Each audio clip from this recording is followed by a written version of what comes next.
राधे राधे मेरे प्यारे भाइयों बहनों माताओं और बंधुओं, भोलेनाथ कृपा चैनल में आप सभी का स्वागत है। आज मैं अपने वीडियो में सुनाने जा रही हूँ एकादशी व्रत कथा। दोस्तों, हर महीने 2 एकादशी व्रत पड़ती है। अश्विन माह शुक्ल पक्ष में आने वाली एकादशी को पाप अंकुशा एकादशी व्रत कहते हैं। पाप अंकुशा एकादशी का व्रत व्यक्ति को जघन्य पाप कर्मों से मुक्ति दिलाता है। इसके प्रताप से 1000 अश्वमेध यज्ञ करने के समान फल मिलता है। जो मनुष्य कठिन तपस्याएं करने के बाद फल प्राप्त करते हैं, वही फल इस एकादशी व्रत के करने से भगवान विष्णु जी अपने भक्तों को प्रदान करते हैं। पाप अंकुशा एकादशी के दिन विष्णु जी के पद्मनाभ स्वरूप की पूजा की जाती है। पाप अंकुशा एकादशी के दिन श्री हरि की पूजा उपासना से मनोवांछित फलों की प्राप्ति होती है।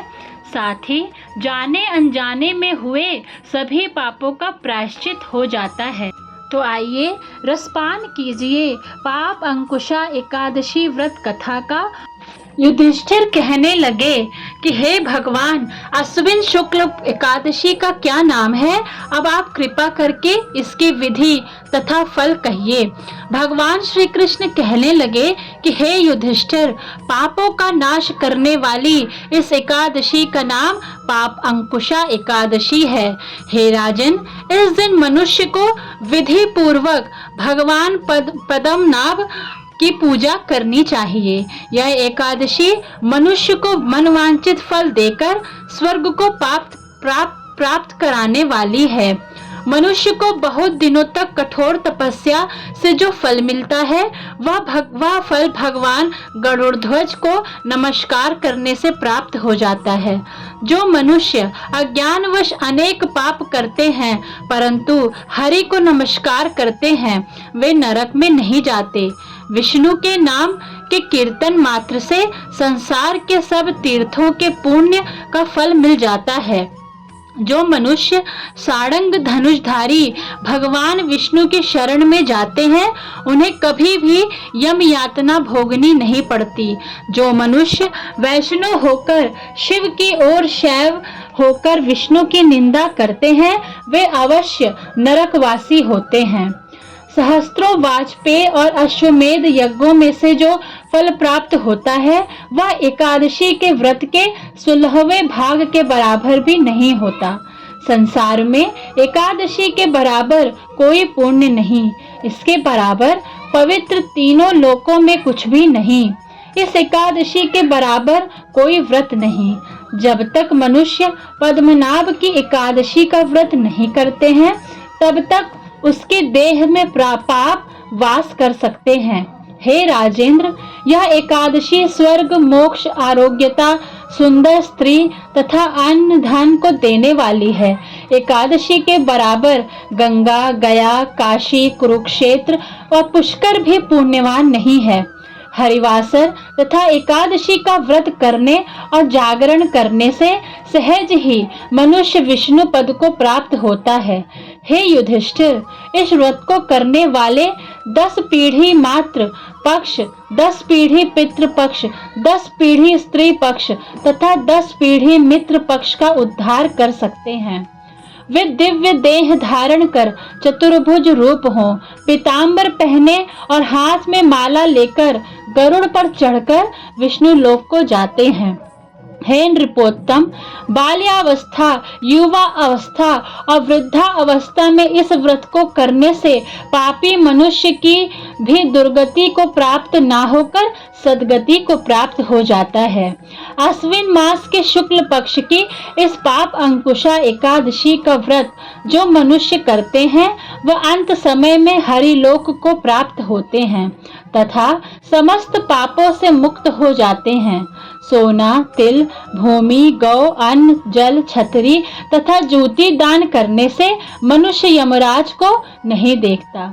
जो मनुष्य किसी प्रकार के पुण्य कर्म किए बिना जीवन के दिन व्यतीत करता है, वह लोहार की भट्टी की तरह सांस लेता हुआ निर्जीव के समान ही है। निर्धन मनुष्यों को भी शक्ति के अनुसार दान करना चाहिए तथा धन वालों को सरोवर, बाग, मकान आदि बनवाकर दान करना चाहिए। ऐसे मनुष्यों को यम का द्वार देखना नहीं पड़ता तथा संसार में दीर्घायु होकर धनाढ्य, कुलीन और रोग रहित रहते हैं। भगवान श्री कृष्ण ने कहा, हे राजन, जो आपने मुझसे पूछा वह सब मैंने आपको बतलाया। अब आपकी और क्या सुनने की इच्छा है? पौराणिक कथा के अनुसार विंध्याचल पर्वत पर क्रोधन नामक एक बहेलिया रहता था। वह बड़ा क्रूर और हिंसक था। बंधुओं, अब मैं जो आपको कथा सुनाने जा रही हूँ वह कथा आप किसी भी एकादशी के दिन सुन सकते हैं। एक बार एक राज्य में एक राजा राज्य करता था। राजा बहुत ही बुद्धिमान और बलशाली था। राजा सदैव अपनी प्रजा का बहुत अच्छे से ध्यान रखता था। प्रजा भी अपने राजा को बहुत पसंद करती थी। राजा की 2 बेटियां थी।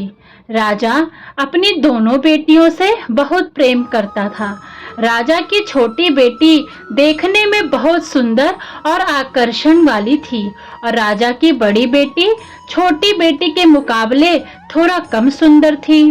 राजा की छोटी बेटी ग्यारस माता की पूजा किया करती थी और सभी लोग राजा की छोटी बेटी से बहुत प्रेम करते थे और बहुत प्रशंसा किया करते थे।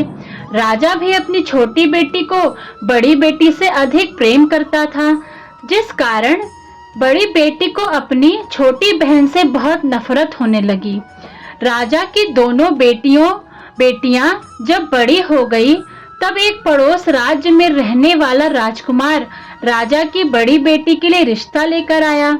लेकिन जैसे ही उस राजकुमार की नजर राजा की छोटी बेटी पर पड़ी तो राजकुमार राजा की छोटी बेटी पर आकर्षण हो गया और उससे पहली नजर में प्रेम कर बैठा।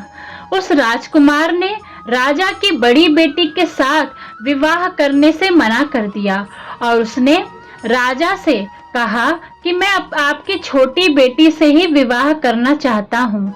जिसके बाद राजा की बड़ी बेटी यह देखकर अपनी छोटी बहन से बहुत क्रोधित हो गई और राजा की बड़ी बेटी ने अपनी छोटी बहन को अपना सबसे बड़ा दुश्मन मान लिया। राजा की बड़ी बेटी ने अपनी छोटी बहन से बदला लेने का निर्णय किया, जिसके लिए उसने अपनी छोटी बहन को जान से मारने की योजना बनाई। राजा की बड़ी बेटी ने अपनी छोटी बहन को मारने के लिए सबसे पहले एक लड्डू में जहर मिलाकर अपनी छोटी बहन को दे दिया और उसको लड्डू खाने के लिए कहा। लेकिन लड्डू खाने के बाद भी छोटी बहन को कुछ नहीं हुआ। बड़ी बहन यह देखकर बहुत आश्चर्यचकित हो गई, लेकिन बड़ी बहन ने हार नहीं मानी और उसने उस रात में छोटी बहन के कमरे में जहाँ सो रही थी एक मटके में सांप रखकर उसे कमरे में छोड़ दिया। लेकिन सांप भी छोटी बहन का कुछ नहीं कर पाया। जिसके बाद बड़ी बहन ने अपनी छोटी बहन से कहा कि चलो हम लोग कुएं में से पानी भरकर लाते हैं। जिसके लिए अपनी छोटी बहन को पानी भरने के बहाने कुएं के पास ले गई और उसने अपनी छोटी बहन को कुएं में धक्का दे दिया। लेकिन छोटी बहन को तब भी कुछ नहीं हुआ, क्योंकि हर बार गायरस माता उसकी रक्षा कर रही थी और उधर बड़ी बहन अपने सारे प्रयासों के बाद असफल ही हो रही थी, जिससे वह बहुत क्रोधित होती जा रही थी। फिर उसने अपनी छोटी बहन के पास जाकर उससे खुद ही पूछा कि मेरी छोटी बहन, तुमको पता है भगवान ने सबकी मृत्यु एक निश्चित समय पर लिखी हुई है और कैसे तुम्हारी मृत्यु होगी, क्या यह तुम जानती हो? तब छोटी बहन ने अपनी बड़ी बहन को बताया कि हाँ, मैं तो जानती हूँ मेरी मृत्यु कैसे होगी। छोटी बहन ने यह सुनकर बड़ी बहन मन ही मन बहुत प्रसन्न होने लगी और उसने अपनी छोटी बहन से कहा कि तो मुझे अपनी मृत्यु का राज बताओ। छोटी बहन ने अपनी बड़ी बहन से कहा कि मेरी मृत्यु तो एक तोते में है। जो तोते के गले में एक हार है, उससे मेरी मृत्यु होगी। जब तक कोई भी व्यक्ति तोते को मारकर वह हार अपने गले में पहनेगा तो मैं मूर्छित हो जाऊंगी, और जैसे ही उस हार को अपने गले से उतारेगा तो मैं वापस से जीवित हो जाऊंगी। अपनी छोटी बहन की मृत्यु का राज जानकर बड़ी बहन बहुत खुश हो गई और उसने अपनी छोटी बहन के माँ को मारने के लिए उसके पालतू तोते को ढूंढना शुरू कर दिया। और छोटी बहन को इस बात का आभास हो गया था कि कोई उसकी जान लेना चाहता है, जिसके लिए वह अपने पिताजी के पास गई और उसने अपने पिताजी से कहा कि पिताजी, मेरी मृत्यु के बाद आप मुझे जलाइएगा मत, बल्कि आप मुझे अपनी पुरानी वाली हवेली में एक पलंग में लिटाकर छोड़ दीजिएगा। अपनी छोटी लड़की की यह बात सुनकर राजा बहुत आश्चर्यचकित हो गए। राजा ने अपनी छोटी बेटी से पूछा, बेटी, तुम यह क्या कह रही हो? तब राजा की छोटी बेटी ने बताया, पिताजी, समय किसी के लिए रुकता नहीं है, कब क्या हो जाए किसी को कुछ पता नहीं। और फिर राजा ने अपनी छोटी बेटी से कहा, तुम ऐसी बातें क्यों कर रही हो? 2-3 दिन में तो तुम्हारा विवाह है। लेकिन छोटी बेटी ने अपने पिताजी को ऐसा करने पर मजबूर कर दिया और उनसे वचन ले लिया। राजा ने भी अपनी छोटी बेटी की बात स्वीकार कर ली और 2-3 दिनों के बाद जब शादी का समय आया तब राजकुमार बारात लेकर राजा के घर आया। राजकुमार और राजा की छोटी बेटी का विवाह शुरू हो गया। जैसे ही राजा की छोटी बेटी राजकुमार के साथ फेरे लेने करना शुरू करती है तो उसकी बड़ी बहन अपना छोटी बहन के कमरे में जाकर उसके तोते को पकड़ लेती है और उसको जान से मार देती है। तोते की गले में जो हार था उसको अपने गले में धारण कर लेती है। जैसे ही बड़ी बहन उस हार को अपने गले में धारण करती है तो उधर छोटी बहन 3.5 ही फेरे ले पाती है और वहीं पर बेहोश होकर गिर जाती है। जिसके बाद राजा ने बड़े बड़े हकीमों को बुलवाया और अपनी छोटी बेटी का इलाज करने के लिए कहा। राजा की बात सुनकर वैद्य ने छोटी बेटी को जब चेक किया तो राजा को बताया कि आपकी छोटी बेटी ना तो जीवित है और ना ही मरी है। यह मैं ऐसा पहली बार देख रहा हूँ। राजा ने वैद्य को हकीम को यह बाहर बताने में मना कर दिया और उनका कहा कि अगर तुमने यह बात किसी को बाहर बताई तो हम तुम्हें फांसी दे देंगे। राजा ने अपनी छोटी बेटी को पुराने महल में जाकर एक पलंग में लिटा दिया और वहां पर कुछ सैनिक को तैनात कर दिया। वापस अपने महल पर आ गया। राजा की बड़ी बेटी अपने पिताजी के पास आई और कहने लगी कि पिताजी, अगर यह शादी संपन्न नहीं हुई तो आपकी इज्जत का क्या होगा? आप कहें तो मैं आपकी इज्जत बचाने के लिए राजकुमार से शादी करने के लिए तैयार हूँ। जिसके बाद राजा ने अपनी बड़ी बेटी की बात मान ली और राजा ने बड़ी बेटी को छोटी बेटी के कपड़े पहनाकर मंडप पर भेज दिया। लेकिन राजकुमार यह जान गया कि यह राजा की छोटी बेटी नहीं है, बल्कि यह राजा की बड़ी बेटी है। लेकिन जब राजकुमार ने शादी करने से मना किया तो सभी लोगों ने राजकुमार को विवश करके राजा की बड़ी बेटी से बचे हुए फेरे को संपन्न करा दिया और विवाह करा दिया। जिसके बाद राजकुमार राजा की बेटी को अपने महल में ले गया। राजकुमार राजा की बड़ी बेटी से ना तो बात करता था, ना ही उसको पसंद करता था और ना ही उसके आसपास भटकता था। राजकुमार ने यह फैसला लिया था कि वह अपनी प्रेमिका को ढूंढकर ही रहेगा और यह जानकर ही रहेगा कि उसका साथ ऐसा किसने किया है। एक दिन राजकुमार अपने घोड़े पर सवार होकर राजा के पुराने महल के पास पहुंच गया, जहां पर उसने कुछ सैनिकों को देखा महल के पास पहुंचकर राजकुमार ने जब महल को ध्यान से देखा तो वह समझ गया कि यह तो हमारे ससुर जी का महल है। तब राजकुमार ने सैनिकों से पूछा, तुम लोग यहाँ क्या कर रहे हो और इस महल के अंदर उस पलंग पर कौन लेटा है? जिसके बाद सैनिकों ने बताया कि यहाँ पर राजा की छोटी बेटी लेटी है। यह सुनकर राजकुमार बहुत प्रसन्न हो गया और तुरंत अपनी प्रेमिका के पास पहुँच गया और उसकी सेवा करने लगा। जैसे ही रात हुई तो राजा की छोटी बेटी उठकर खड़ी हो गई। राजकुमार यह देखकर बहुत खुश हो गया और उसने अपनी प्रेमिका से पूछा कि तुम यहाँ क्या कर रही हो? तुम मेरे साथ मेरे घर चलो। राजा की छोटी बेटी ने राजकुमार को सारी बातें बता दी कि मेरी जान एक तोते में बसी थी और मैंने यह सब बात सिर्फ अपनी बड़ी बहन को बताया था और मुझे पता है कि उसने ही मुझे मारने का प्रयास किया है। उसके पास एक हार है जिसको वह सुबह पहन लेती है और रात को उतार देती है। जब तक वह हार को पहने रहती है तब तक मैं मूर्छित रहती हूँ और जैसे ही वह हार को उतार देती है मैं जीवित हो जाती हूँ और जब तक मेरी बड़ी बहन के पास वह हार है तब तक मैं ऐसे ही जीवित और मूर्छित होती रहूंगी। अगर मेरी बड़ी बहन के पास जो हार है वह मेरे हाथ में लग जाए तो मैं हमेशा के लिए जीवित हो जाऊंगी। राजकुमार यह बात सुनकर राजा की छोटी बेटी के पास रहने का निर्णय ले लिया और उसने अपने बचे हुए सारे फेरे उस पलंग में लेटी राजकुमार की छोटी बेटी के साथ ले लिए और अपना विवाह पूर्ण किया। वहीं पर रहने लगा। देखते ही देखते कुछ समय में राजा की छोटी बेटी और राजकुमार की पत्नी पेट से हो गई। एक दिन राजकुमार को किसी काम से बाहर जाना पड़ा। तब छोटी बहन के पेट में बहुत तेज दर्द होने लगा, जिसके बाद उसने ग्यारस माता का आह्वान किया।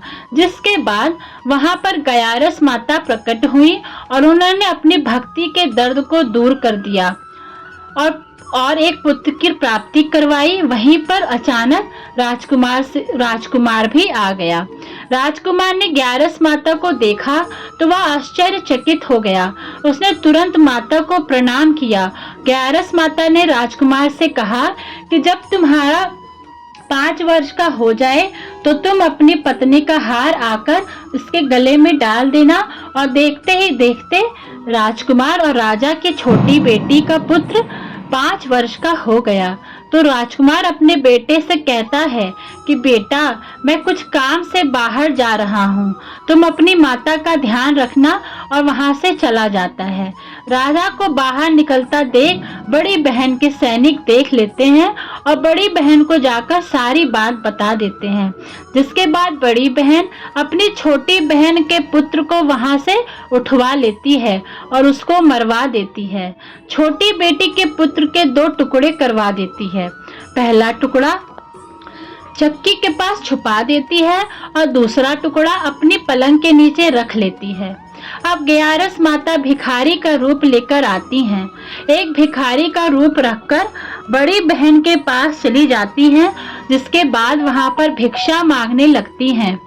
बड़ी बहन अपने नौकरों से कहती है जाकर भिक्षा दे दो, लेकिन जैसे ही नौकर ग्यारस माता को भिक्षा देने के लिए आते हैं, माता उन्हें मना कर देती है और कहती है कि मैं तुम्हारी महारानी से ही भिक्षा लूंगी।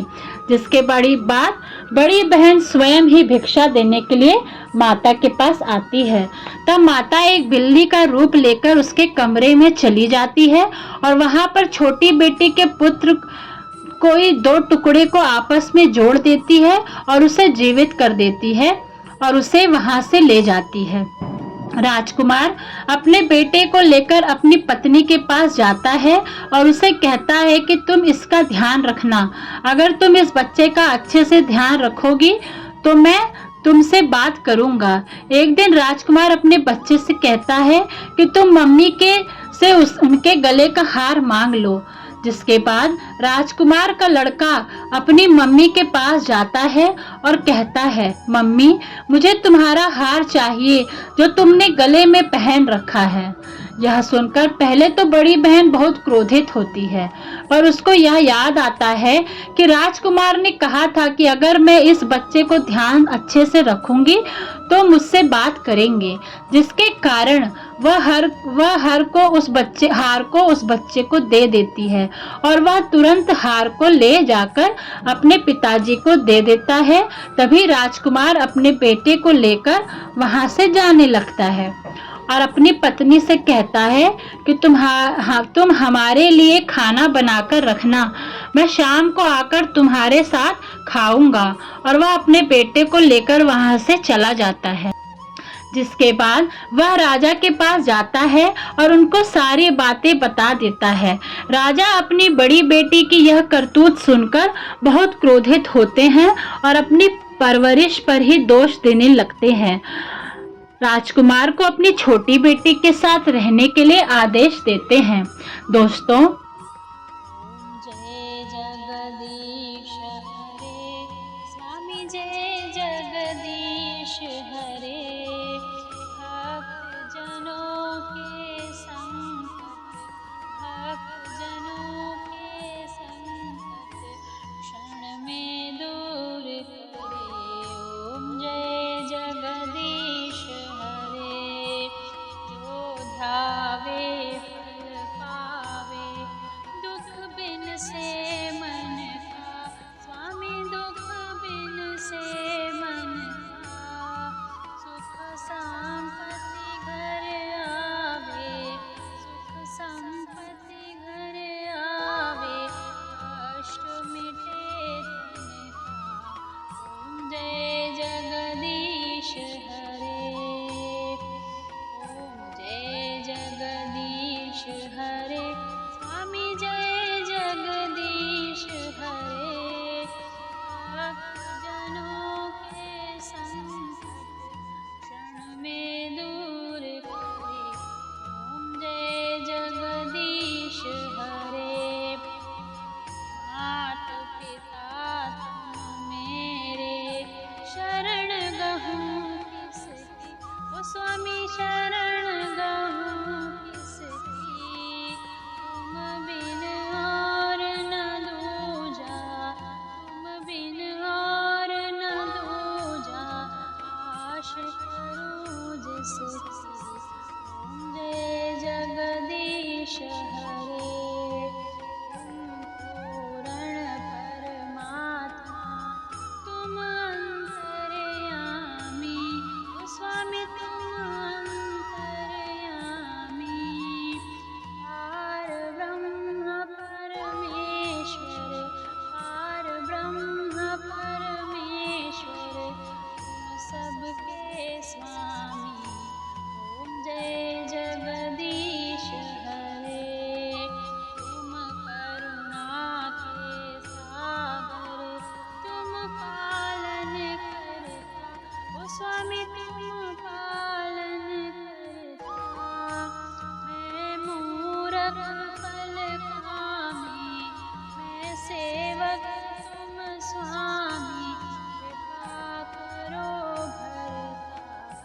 ओम जय जगदीश हरे, तुम हो एक अगोचर, सबके प्राण प्रति, ओ स्वामी सबके प्राण प्रति, किस विध